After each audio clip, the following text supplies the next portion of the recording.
세상을 하나로 이어주는 인터넷.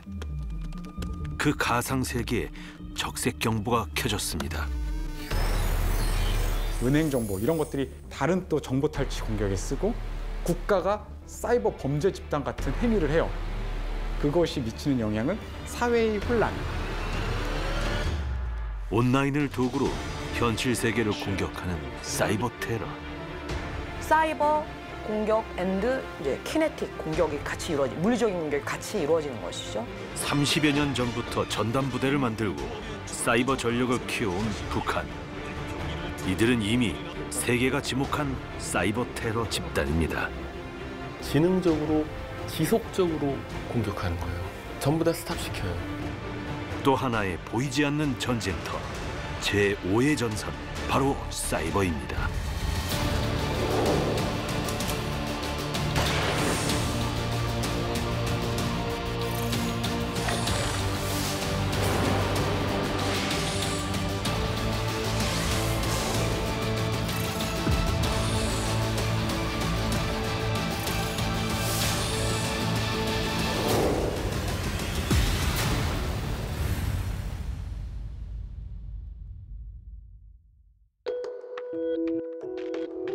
지난 2014년 한 글로벌 영화사가 북한을 소재로 한 영화를 제작합니다.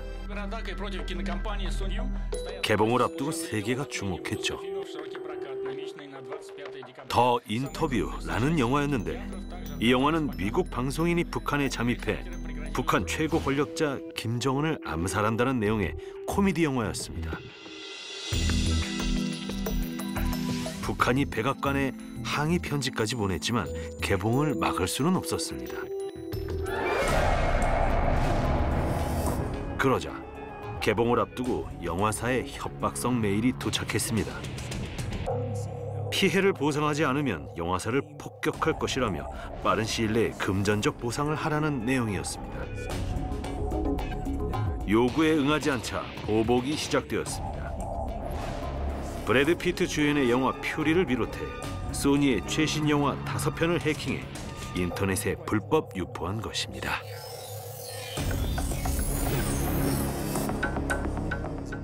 뿐만 아니었습니다.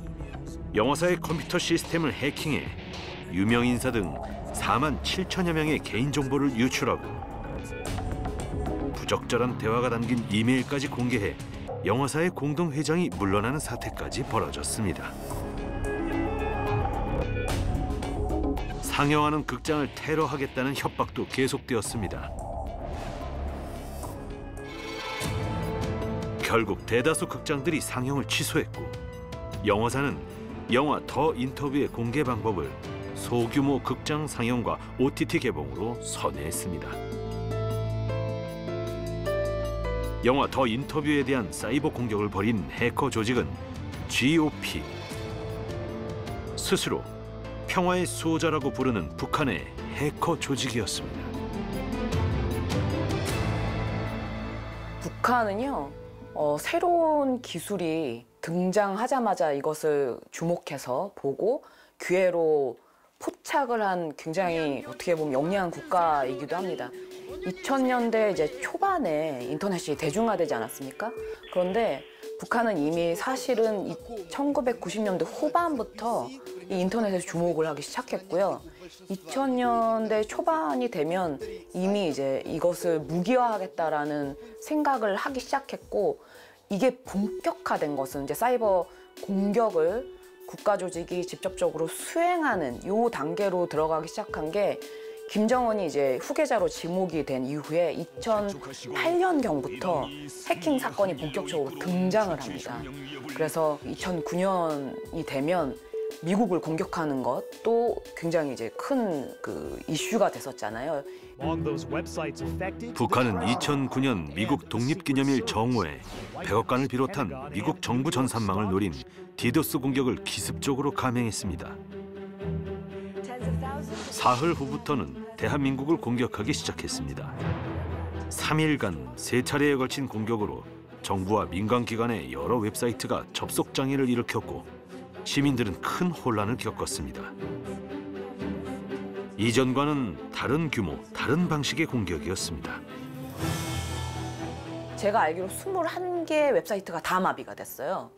그러면 지금 러우 전쟁이랑 비교를 해보면 사이버 전이었다라는 생각도 들어요. 사이버 전에 대한 개념은 되게 그 학자들이 논쟁이 있는데, 그런데 국가 기관이 제 기능을 수행하는 데 있어서 굉장히 그 국가 안보를 위협할 만큼의 그런 공격이 이루어졌다. 그러면 이제 이거는 사이버전으로 우리가 분류를 할 수가 있습니다. 북한의 기습적인 사이버 공격은 디도스 공격이었습니다. 디도스란 여러 대의 컴퓨터를 동원해 특정 사이트를 마비시키려고 한꺼번에 공격하는 해킹 수법입니다. 디도스 공격을 당하면 컴퓨터의 사용자가 인지하지 못한 사이에 컴퓨터가 악성 코드에 감염돼 문제가 생깁니다. 추석 설날 그 KTX 우리 열차 예매하려고 하는데 다운돼요. 한날 1시에 우리 거기서 만나자 해가지고 그 사이트를 딱 다 같이 접속하면 다운돼요. 그러면 이제 이게 매뉴얼한 방법이죠. 그 도스 공격이라 생각하시면 되고요. 디도스 공격은 그러면 용량 많은, 그러니까 되게 그 트래픽 많이 해도 상관없는 그런 사이트는 어떻게 공격하냐? 그러면 그거 힘들잖아요. 그러니까 좀비 PC를 많이 만드는 거죠. 그 도스, 그러니까 보스를 만드는 거죠. 2014년에는 국가 기반 시설인 한국수력원자력의 원자력 발전소 자료와 개인정보가 유출되는 대형 사이버 테러 사건이 발생했습니다. 총 6차례에 걸쳐 한수원 관련 자료가 유출되었고, 한수원 직원들에게 파괴형 악성 코드 이메일을 발송해 PC 디스크 등을 파괴하려고 시도했습니다. 원전을 중단시키겠다는 협박도 이어졌습니다. 이번에도 공격 방법은 디도스였습니다. 개인정보범죄 정부합동수사단의 수사 결과 공격 방법과 코드 등을 볼 때 범인은 북한인 것으로 추정되었습니다. 이런 디도스 공격은 어떻게 이루어지는 것일까? 육군사관학교 컴퓨터과학과에서 사이버학을 가르치는 김동현 교수를 찾았습니다. 교수님, 네, 잠시만요. 네. 김 교수는 여러 해킹 대회에서 수상한 화이트 해커 출신입니다. 화이트 해커란 사이버 공격에 대비해 보안 시스템의 취약점을 찾아서 알리는 선의의 해커입니다. 강의하시는 교환이나 이런 것도 다 여기서 짜시는 거죠? 예, 있습니다. 강의 교환. 먼저 가상세계의 범죄자인 블랙 해커들이 주로 사용하는 해킹 방법에는 어떤 것이 있는지 물었습니다. 가장 흔한 방법이긴 하는데 이제 피싱을 보내는 겁니다. 메신저나 이제 이메일에다가 이제 그 사람이 관심을 가질 만한 주제로 메일이나 이제 메시지를 보내서 그 특정 링크를 클릭하도록 유도하거나 첨부 파일을 다운받도록 이제 유도를 하는 겁니다. 그래서 보통 이거는 사용자의 부주의를 좀 노리고 하는 공격입니다. 예를 들어서 이제 인사팀에 있는 직원이 새로 사람을 뽑겠다 해서 공고를 올렸습니다. 그럼 이제 지원서가 올 텐데 그 지원서 사이에 악성 코드를 넣어 놓는 겁니다.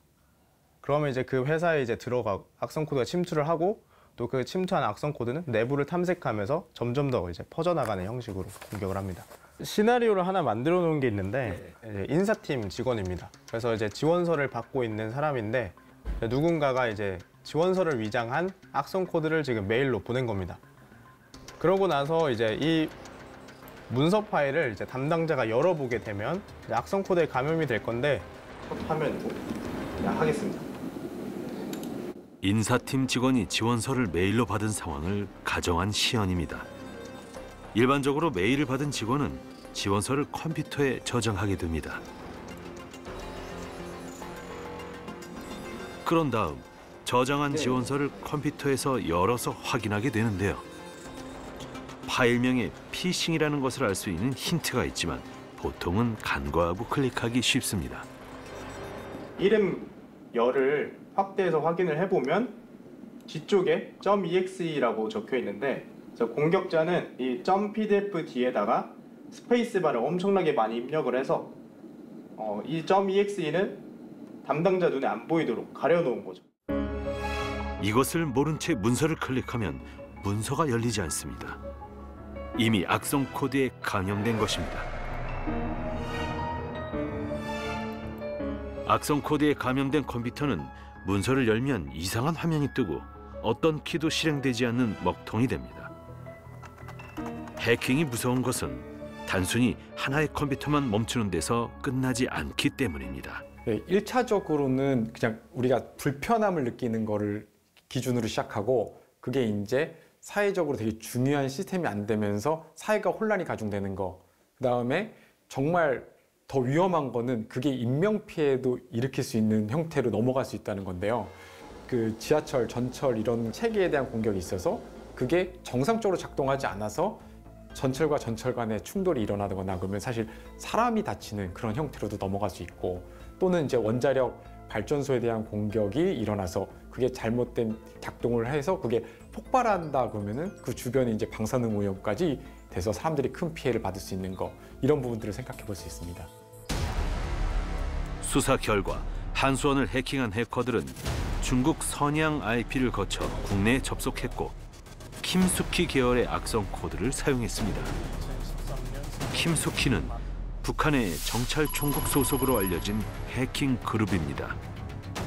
주로 국가 기반 시설, 정부 기관, 정치인 등에게 피싱 메일을 보내 정보를 탈취하거나 악성 프로그램을 설치합니다. 북한이 그 정보 탈취의 목적의 사이버 공격을 어떤 조직이 제일 많이 하냐면 킴수키가 제일 많이 해요. 예를 들면 제가 받은 킴수키한테 받은 사이버 이제 해킹을 사용했는데 그래서 어떤 얼굴이 나오냐면 조커 얼굴이 등장을 합니다. 그러니까 뭡니까? 저를 비웃고 있는 것이죠. 이 해커가 자신의 이제 마음을 그 이메일 어드레스에 그렇게 표현을 해요. 그런데 내용은 통일부에서 저한테 강의를 요청하는 그런 이메일이었거든요. 킴수키 같은 이름은 공격 대상, 전략, 악성 코드 등 사이버 공격의 분석을 통해 해킹 그룹을 구별하기 위해 붙이게 됩니다. 사실 북한의 사이버 공격은 더 무시무시한 이름이 있습니다. 킴수키는 아무것도 아니고 히든 코브라라고 미국 국토부에서 북한의 사이버 공격을 숨어있는 코브라 이런 닉네임으로 붙여버려요. 그러니까 이렇게 거창한 그 닉네임이 있는 국가가 없거든요. 그런데 북한 같은 경우에 그런 닉네임이 붙을 정도로 왜냐하면 북한은 사이버 공격을 국가기관이 그러니까 군이 하잖아요. 북한에는 정찰총국 산하에 121 부대가 있습니다. 사이버전을 전담하는 부대로 해커만 7천여 명이 있는 것으로 알려져 있습니다. 이들은 김정일 시대 때부터 해커 사관학교에서 양성되어 왔습니다. 김정은은 사이버전을 만능의 보검이라며 사이버 부대를 직속으로 관리할 정도로 중요시하고 있습니다. 과거의 도발이 상당히 좀 직접적인 무장 간첩이라든가 또는 뭐 예를 들어서 어떻게 뭐 국비를 잠수함을 통해서 침투시킨다든가 뭐 이런 것들의 어떤 직접적인 도발 중심이었다면 최근에는 이 사이버 공격을 통해서 상당히 보이지 않는 도발이 이 김정은 시대의 어떻게 보면 특징으로 나타나는 것 같아요. 북한 사이버 인력의 실력은 수준급입니다. 지난해에는 미국의 한 기업이 개최한 온라인 프로그램 경진 대회에서 다수가 상위권에 올랐습니다. 냉전 시기, 그 다음에 소련의 붕괴, 그리고 나서 북한이 생존의 수단으로 우리가 보통 생각했던 거는 핵이에요. 원래 물리적으로 보이는 핵 같은 경우가 사실 공포감도 제일 크고 그다음에 그 핵무기라는 그 파괴를 우리가 진짜 눈으로 체감했는데 지금은 그거보다 더 큰 거고 더 강력하고 근데 그거랑 같이 북한이 가져가는 게 사이버예요. 1990년대부터 북한이 사이버에 대한 투자를 이제 많이 하고 그런 그 사이버 전사 양성하고 그런 이제 전략들을 개발해가지고 기존의 테러 우리가 뭐 9.11 테러부터 시작해서 테러를 많이 봤는데 사이버 수단을 가지고 테러를 하면 이제 사이버 테러가 되는 거죠. 2023년도 한 해 동안 대한민국 공공기관을 대상으로 한 해킹 시도는 160만 건에 이릅니다. 그중 80%가 북한으로 의심됩니다. 만약에 북한으로 밝혀진다면 그건 우리 군뿐만 아니고 정부 차원에서 대응책을 당연히 마련해야 되지 않겠습니까? 문제는 해킹 시도 건수는 알아도 그중 얼마가 성공했는지는 알기 힘들다는 것. 더 큰 문제는 사전 방어가 어렵다는 것입니다. 사이버 보안은 공격자가 좀 유리한 게임입니다. 방어자는 1000번을 막아도 한 번 실패하면 공격자가 이기는 게임이기 때문에 이제 공격자는 그 시스템에 한 번 딱 침투를 하면 이제 할 수 있는 게 많아지기 때문에 인트라넷으로 안전하다라고 해도 공격자가 그 망에 사람의 실수로 인해서 그 망에 접근만 한다면 이제 공격자가 이기게 된 거죠. 해커들의 임무는 해킹이고 해킹은 공격 능력이 우선입니다. 이런 점에서 세계 해킹 대회 상위권을 독식하고 있는 북한의 실력은 탁월합니다. CIA에 따르면 북한의 해킹 능력은 미국, 중국, 러시아에 이어 세계 4위 수준입니다. 북한의 해커 조직은 일단 정부의 지원을 받고 정부의 사주를 받고 이제 활동한다는 것이 특징입니다. 그래서 그들은 북한의 경제적이나 군사적 또는 정치적 이익을 획득하려고 사이버 공격을 하고 최근에는 이제 북한이 대북 제재 때문에 경제적으로 어려움을 겪고 있어서 그것을 극복하기 위한 수단으로 이제 해킹을 통해서 외화벌이를 하고 있습니다. 국제사회의 대북 제재는 2006년 북한이 첫 핵실험을 감행한 직후 본격적으로 시작되었습니다. 특히 두 번의 핵실험을 강행한 지난 2016년 유엔 안전보장이사회는 두 번의 결의안을 통과시키며 북한에 대한 경제 제재 강도를 높였습니다. 돈줄을 차단한 것입니다. 북한은 자금 확보를 위해 방글라데시 중앙은행 해킹 계획을 세우고 은행 시스템에 침투한 뒤 1년 동안 취약점을 파악해 460여억 원을 탈취하는 데 성공했습니다.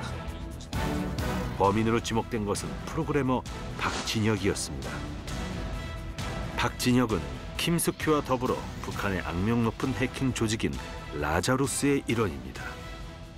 우리가 글을 쓰다 보면 그 사람의 필체라든지 또는 글씨체 또 어투가 있습니다. 그런 것처럼 그 악성 코드 내에서도 분석을 하다 보면 뭐 한국말이 보인다든지 아니면 그 조직들이 사용하는 고유한 패턴들이 있습니다. 그 패턴들을 묶어서 이 그룹이 했다라고 일단 추정을 하는 거죠. 근데 이제 또 다른 해킹 사건들을 보다 보면 또 비슷한 부분들이 보입니다. 그걸 그룹핑을 하면 어떤 하나의 공격 그룹이 만들어집니다. 그래서 그 공격 그룹을 바탕으로 뭐 IP 추적이나 국제 공조 같은 걸 통해서 점점 이제 증거물들을 찾는 거죠.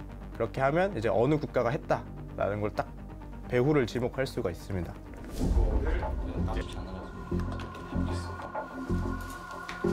다른 사람이 이 2017년 워너크라이 랜섬웨어에 사용됐던 그 샘플을 올려놓은 거예요. 우리가 다운로드 받아서 시연하려고 하는 겁니다.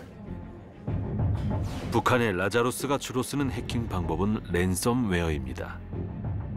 랜섬웨어란 몸값을 뜻하는 랜섬과 소프트웨어의 합성어로 사용자의 동의 없이 시스템에 설치되어 무단으로 컴퓨터나 데이터를 암호화한 다음 암호키를 대가로 금품을 요구하는 악성 코드입니다. 거의 모든 종류의 파일을 암호화하여 열 수 없도록 만들 수 있습니다. 현재는 백신 프로그램들이 사전에 차단하는 대표적인 악성 프로그램입니다.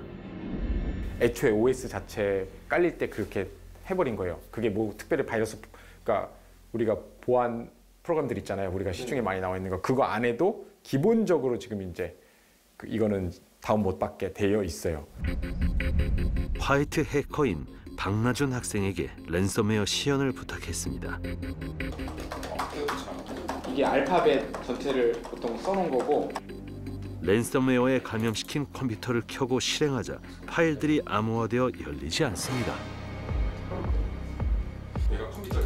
일단 랜섬웨어에 감염되면 이를 침투시킨 해커들이 암호를 빌미로 돈을 요구합니다.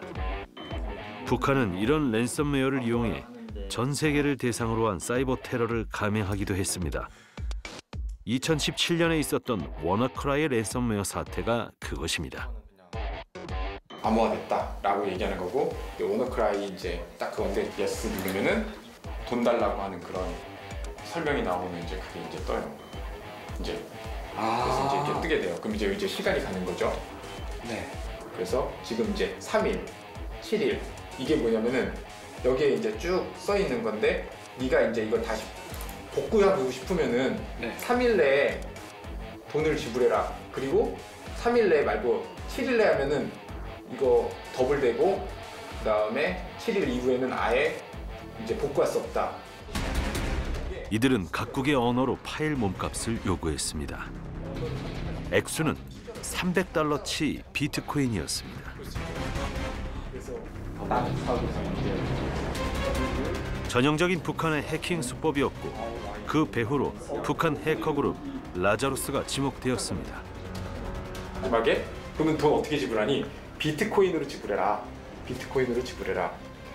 그래서 지불하는 방법. 근데 이제 사람들이 비트코인 당시 2017년이니까 잘 모르니까 소개까지 다음 페이지가 있는 이렇게 해서 비트코인 이렇게 사게 됩니다. 하지만 요구를 들어줘도 암호화된 파일은 열리지 않았습니다. 게다가 PC 한 대가 감염되면 그와 연결된 모든 시스템이 악성 코드에 감염되어 피해가 커졌습니다. 워너크라이는 네트워크를 타고 지구촌 곳곳으로 빠르게 확산되었습니다. 북한이 이 워너크라이라는 랜섬웨어를 만들어서 전 세계를 유포를 했는데 그 워너크라이라는 랜섬웨어는 네트워크를 통해서 전파가 됩니다. 어떤 사용자의 상호작용 없이 한번 실행이 되면 주변에 취약한 컴퓨터들 계속 조사를 하면서 전파가 되는 악성 코드였는데 이 북한이 그때 윈도우즈에서 패치가 되지 않았던 그 취약점을 악용을 한 겁니다. 그래서 윈도우즈 PC면 이제 자동으로 감염이 됐던 그런 사건이 있는데 그래서 전 세계적으로 엄청나게 많은 PC가 감염되었고 또 그 랜섬웨어 공격으로 인해서 그 버스 이렇게 시간표 띄워주는 시스템이나 이런 것들도 다 감염이 됐던 적이 있습니다. 워너크라이는 순식간에 전 세계로 퍼졌습니다. 150여 개 나라 20여만 대의 컴퓨터가 감염되었고 동시다발적으로 곳곳에서 문제를 일으켰습니다. 1차 피해국이었던 영국에서는 공립병원 시스템이 워너크라이에 감염되면서 진료 차트가 사라지고 의료기기가 작동을 멈추는 등 환자 치료에 혼란을 겪었습니다. 이외에도 세계 각국에서 IT를 기반으로 한 시스템이 멈추면서 피해를 입었습니다. 사이버 범죄 집단이랑 국가의 사이버전, 사이버 테러 이런 것들이 좀 다른 양상을 보여서 그 경계가 좀 있다고 봤어요. 국가는 장기적으로 사회 혼란을 유도하는 방식의 사이버 공격을 하고 사이버 범죄 집단은 단기적이고 금전을 탈취하려는 걸 간다고 해가지고 2010년대 이때는 이제 많이 그렇게 연구했는데 북한 사례로 이제 그게 이제 통합돼 버렸어요. 국가가 사이버 범죄 집단 같은 행위를 해요. 그게 이제 금전 탈취로 가는 거예요. 대표적인 것이 지난 2019년에 있었던 가상화폐 거래소 해킹 사건입니다. 경찰은 지난 2024년 11월 가상화폐 해킹 사건의 주범이 북한 해커 조직이라고 발표했습니다. 범인을 확정하는 데까지 5년이나 걸린 것입니다. 이 사건은 북한의 해커 조직이 대한민국의 가상자산 거래소를 해킹해 3,150만 달러를 탈취한 사건입니다. 북한은 다양한 방법으로 가상화폐를 가로채거나 범죄 수익을 가상화폐로 세탁해왔습니다. 탈취된 가상화폐는 추적이 어렵기 때문입니다. 해킹 수법은 이랬습니다. G20 국제금융체제 실무그룹 회의와 관련된 한글 문건이 보내졌고 이 문건을 열자 악성 코드에 감염되어 탈취가 시작되었습니다. 북한은 최근까지 한국은 물론 미국, 일본, 인도 등 세계 각국의 가상자산 거래소를 해킹해 암호화폐를 탈취해왔습니다. 지난해만도 수억 달러에 이릅니다. 북한의 이런 가상자산 탈취 범죄에 대응하기 위해 한미일 3국은 공동 성명을 발표하고 공조를 강화해 나가겠다고 표명했습니다. 북한이 그 가상화폐 탈취를 이렇게 많이 수행을 한 이 능력, 이거 어디서 배웠을까요? 북한이 전 세계 1위라고 그랬잖아요. 가상화폐 탈취력이. 그 역량이 100점 만점에 100점을 받았습니다. 북한이 1위고 2위부터는 0.01, 0.09 뭐 이런 식이에요. 그래서 북한이 가져가는 그 액수가 그렇게 많은데 요 능력을 배운 게 그 가상화폐 이더리움 창시자 그분을 북한이 모셨어요. 모셔서 그 사람한테 가상화폐 탈취하는 능력을 배웠습니다. 직접 전수를 받은 거예요. 한미일 정부에 따르면 2024년 한 해 동안 북한은 40차례 넘는 해킹으로 6억 5,700만 달러, 우리 돈 9,600억 원 상당의 가상자산을 도둑질했습니다. 2023년 북한의 수출액이 4,800여억 원이었던 것에 비교하면 수출액의 2배 가까이 가상자산을 탈취한 것입니다. 이제 2010년대 중반부터는 핵 개발이 너무 이제 문제가 되고 하니까 그 핵을 개발해야 돼서 그다음에 통치도 해야 되고 북한도 달러가 들어와야지 살고 하는 문제가 있는데 이걸 국제 제재 때문에 아무것도 못 하고 이 돈을 어디서 구하냐?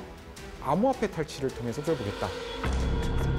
탈취한 가상자산은 어디에 쓰이고 있을까요? 북한의 미사일 한 발당 발사 비용은 대륙간 탄도미사일 ICBM이 2천만 달러에서 3천만 달러, 중거리 탄도미사일이 10만 달러에서 1,500만 달러,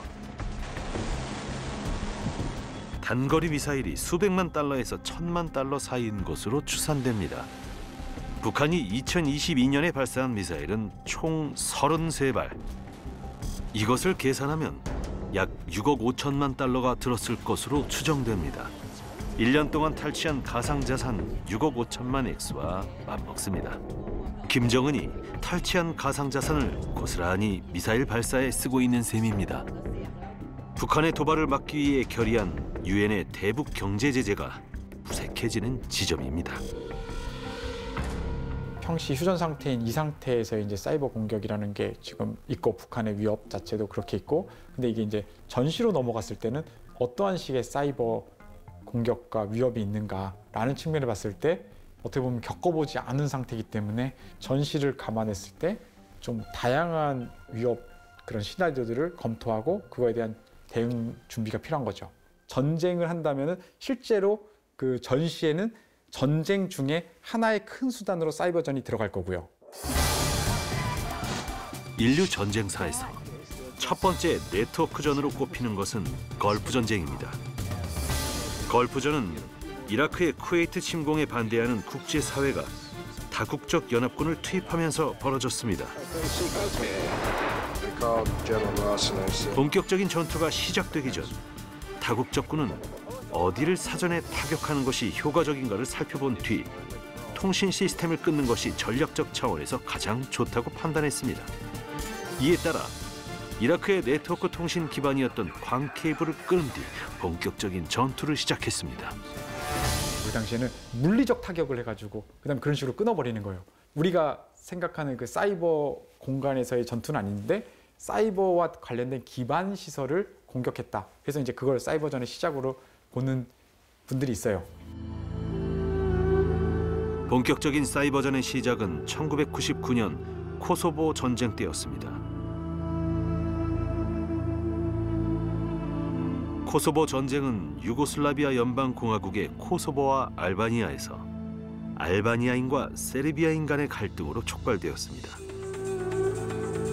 미국과 유럽연합이 유고 연방군의 코소보 철수와 학살 중단을 촉구했지만 세르비아가 이를 무시했고 미군과 나토가 참전을 결정하면서 국제전으로 확대되었습니다. 이 전쟁에서 나토는 유고슬라비아의 군사 및 통신 인프라를 무력화하기 위해 사이버 공격을 활용했습니다. 이 공격으로 유고슬라비아의 방공 시스템은 무력화되었고 군사 통신도 방해받았습니다.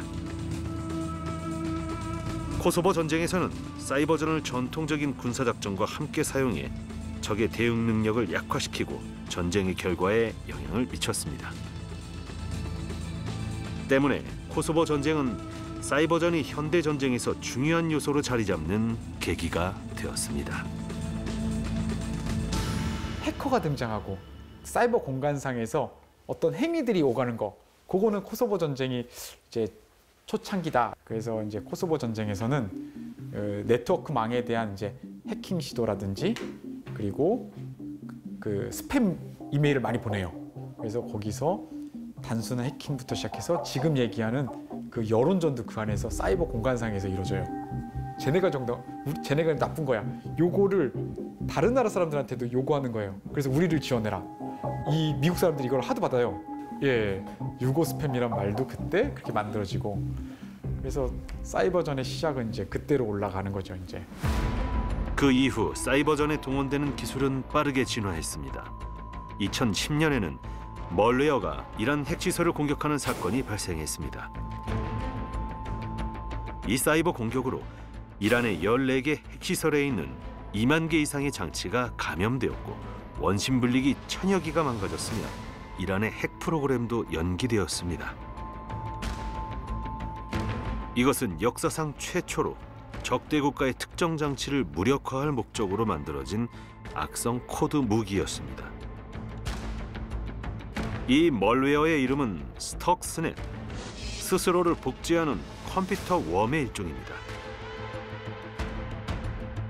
컴퓨터 웜은 다른 실행 프로그램의 기생에서 실행되는 여타 바이러스와 달리 독자적으로 실행됩니다.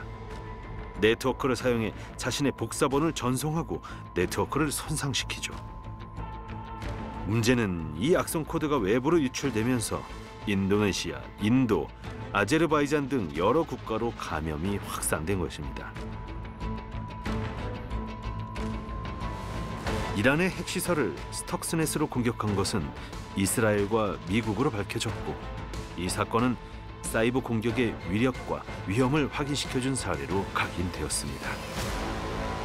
첨단 기술을 좀 더 사용하겠다. 그러면 기본적으로 AI라든지 위성이라든지 각종 어떤 자동화된 시스템들을 갖다 사용할 텐데 소프트웨어가 들어갈 것이고 그러면 모든 무기 시스템이나 AI나 위성이나 모든 게 다 해킹이 가능하고 해킹이 가능하다는 얘기는 사이버 공격을 통해서 그것들이 제대로 작동하지 못하게 할 수 있다는 얘기입니다. 2014년 크림반도를 두고 러시아와 우크라이나가 전쟁에 휘말립니다. 전쟁은 러시아 해군 함대 보병들이 크림반도의 공항 두 곳을 기습적으로 점령하면서 시작되었지만 사실상 그 이전에 이미 시작되었습니다. 그때는 사실은 사이버 공격을 해서 우크라이나의 어떤 금융망이라든지 방송망, 전력망 이런 걸 마비시켰어요. 그렇게 되니까 전쟁 시작하자마자 뭐 금융, 전산, 방송 이런 데가 장악돼서 국민들이 엄청난 충격을 입었죠. 제대로 된 ATM기도 셧다운되지, 전기도 잘 안 되지, 방송에서 이상한 자막이 막 나오지 이렇게 되니까 국민들이 아 이거 우리 해보나 마나 지겠다. 그 심리전에서 진 거죠. 그래서 그 당시 2014년에 크리미아 반도 있지 않습니까? 크림 반도를 바로 뺏겼는데도 아무 소리도 못하지 않았습니까? 8년 뒤 2022년 또다시 러시아 우크라이나 전쟁이 발발했습니다. 전쟁은 러시아의 선제 공격으로 시작되었습니다. 하지만 러시아는 공격 2시간 전 사이버 공격을 먼저 감행해 우크라이나군과 정부가 사용하는 통신위성을 마비시켰습니다. 통신망이 마비되자 우크라이나 군부에도 대혼란이 일어났습니다. 예상했지만 막을 수 없는, 보이지 않는 공격이었습니다. 2014년에도 해킹을 당했으니까 이번에도 해킹을 당할 거다 이렇게 생각해가지고 그러면 막을 수 있냐? 우리 실력으로는 100% 못 막는다. 그러니까 그걸 갖다가 백업이죠, 일종의 백업으로 통신망은 스타링크 있죠. 스타링크를 동원했고 스타링크는 장비만 있으면 어디서든 노트북이나 휴대전화와 연결해 인터넷에 접속할 수 있는 저궤도 위성통신 서비스입니다. 도시는 물론 사막 지역 등 우크라이나 전역에서 사용 가능해 현재 우크라이나 군부는 무전기 대신 스타링크를 통해 명령을 내리고 있습니다. 또한 우크라이나군은 포격과 드론 공격에도 스타링크를 활용하고 있습니다.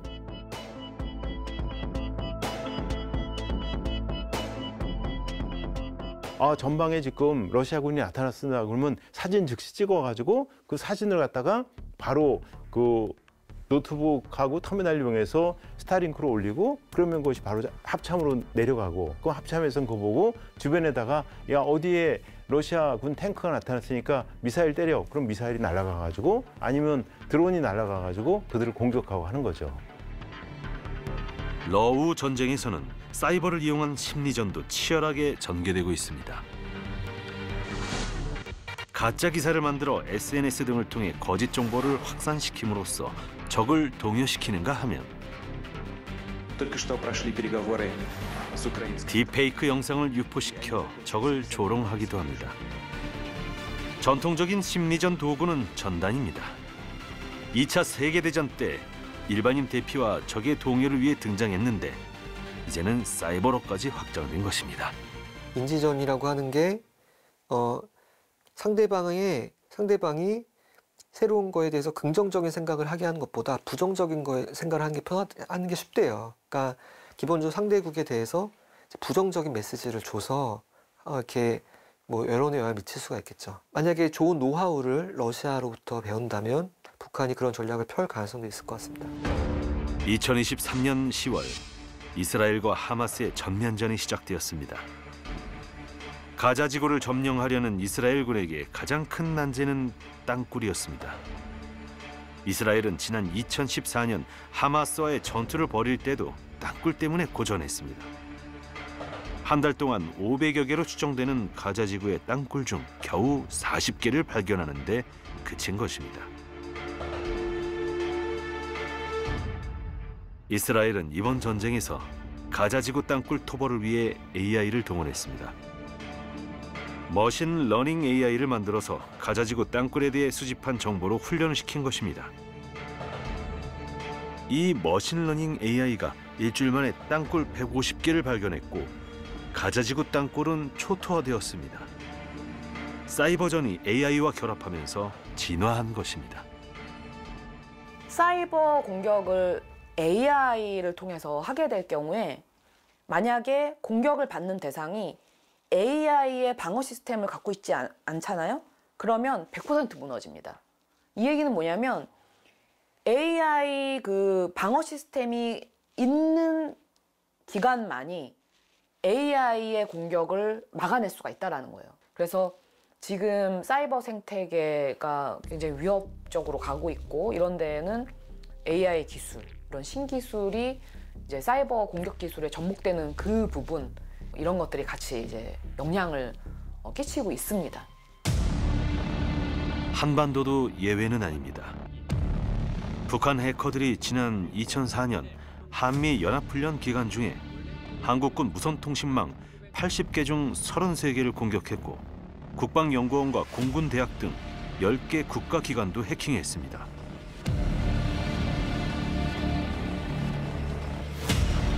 지난 2021년에는 북한 해커들이 한국형 전투기를 제작하는 한국항공우주산업을 해킹해 한국형 전투기 KF-21의 설계 도면 등 자료들이 유출되기도 했습니다.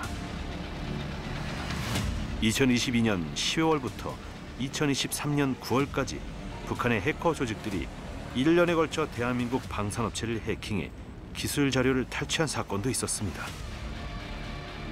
북한군의 해커 조직인 킴수키, 라자로스, 안다리엘 등의 소행이었습니다.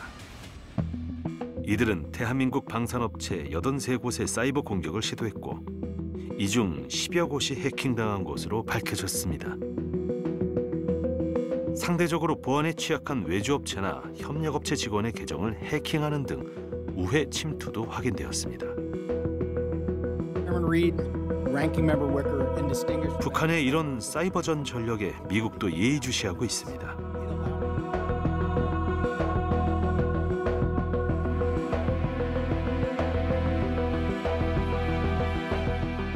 북한의 사이버 그 공격을 미국이 그렇게 예민해하고 우리도 그렇게 예민해하는 이유는 뭐냐면 이것이 산업화되고 있고 범죄화되고 있는 부분이 그냥 이루어지는 것이 아니라 전 세계의 이 범죄 조직들하고 같이 수행을 하고 있고 정말 돈을 많이 벌 수 있거든요. 그래서 이게 위협적이라는 얘기입니다. 그렇다면 우리의 사이버 전력은 어떨까? 세계 최고의 화이트 해커들이 실력을 겨루는 모의 해킹 대회 와콘. 한국 참가자들이 매번 상위권에 오릅니다. 현재 한국의 사이버 안보 역량은 세계 5위권입니다. 지금 북한의 사이버 해커 조직들이 그 해커 인력들이 엄청나다고 우리가 얘기를 하고는 있지만 그 조직들의 그 규모나 능력이 되게 제한적이라는 거예요. 사이버전을 수행하기에는. 우리나라가 공격력이나 방어력이 어마어마하거든요. 제가 가장 위험하다고 보는 부분은 러시아나 중국과 같은 그런 그 국가들하고 사이버전을 같이 수행한다. 이런 식으로 갈 경우에는 그러면 무섭습니다. 4차 산업혁명으로 더 크고 리얼한 가상세계를 구축하고 있는 21세기. 전쟁터도 하늘과 바다, 육지에서 사이버 공간으로까지 확장되었습니다. 기술의 진보가 전쟁의 양상을 바꾸고 있는 것입니다.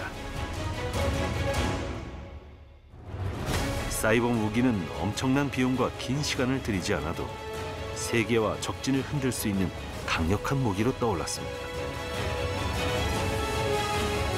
이미 사이버전은 전쟁의 서막으로 자리 잡았습니다. 이제 사이버전은 자타가 공인하는 제5의 전선입니다. 영역이 되게 넓어졌어요. 그래서 단순히 내가 뭐 서버에 침투하고 컴퓨터에 침투해서 데이터를 탈취하고 그 서버를 망가뜨리고 그걸 불가능하게 하고 못 쓰게 하고 이거 협의예요. 진짜 맞아요. 그거 메인이긴 한데 이 IT 기술을 가지고 많은 일들이 벌어지는데 이게 이제 되게 커진 거죠. 북한 역시도 다양한 수단으로 이제 할 거다. 도발의 의도가 뭐냐, 그리고 목표가 뭐냐, 그런 거에 따라서 우리의 대응 시나리오도 다양하게 다 만들어 놓고 그랬을 때 우리가 어떻게 대응할 것이냐, 그리고 피해를 입으면 어떻게 신속하게 복구할 것이냐, 이런 것에 대한 우리도 전략이 다 서져 있고 실천할 수 있는 역량을 다 갖춰야 되겠죠.